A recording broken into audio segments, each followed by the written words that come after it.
Hello and welcome to Real Vibes. Ban Harry and Meghan? God no. Just imagine festival of self-pity, says Angela Epstein. Anyone who has ever suffered the hurt and ignominy of mean-spirited behavior will know the retributive power of withholding a party invitation.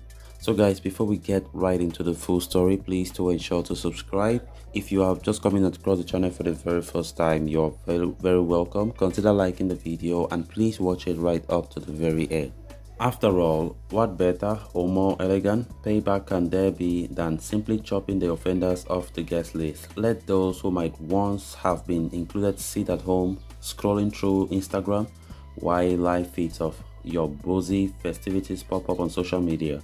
Arise, Billy, no mate, your bad behavior has come home to roost. So it's hardly surprising that a chorus of well-respected pro-royalists, including political grandees and respected historians, have been lining up to proclaim Harry and Meghan should not be at next year's coronation, which will see Charles formally crowned king in the month of May. After all, having dropped all those bombshell claims against the firm, how can the Duke and Duchess of Sussex take their place amongst the royals at Westminster Abbey?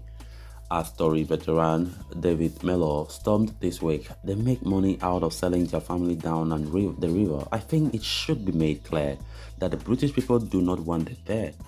Meanwhile, others worry that the presence of Harry and Meghan will detract from the king and his queen consort. A spectacular irony given Charles has been accused in the distant past of, resenting the way Diana's stardom eclipsed his own. What's more, the prospect of a booing public jeering at Harry and Meghan as they crest the steps of the Abbey hardly covers the event in glory. And what of the Waleses, especially Kate Middleton, whose very expression will be interpreted and manipulated by panting pro-Sussex watchers as proof of disdain for Harry and Meghan? Yet even so, the ex-royal should be, in fact, must be invited. For a start, just imagine how such an intergalactic snub will underpin the couple's roles at global matters. Their excision from the guest list will exquisitely articulate and support every single one of their self-serving view about the malicious treatment by the royal family.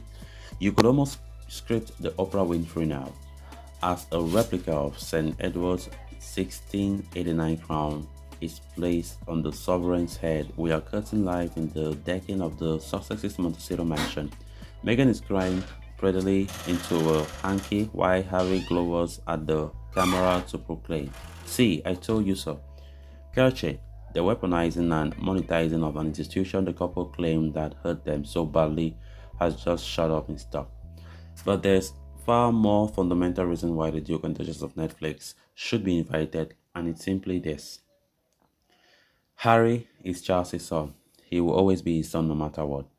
And as a parent, even when the child has lashed out with wounding, damaging and hurtful claims, there has to be some scope for reconciliation. Not because, in this case of ancient royal blood ties, but simply because Charles is Harry's papa, his only papa.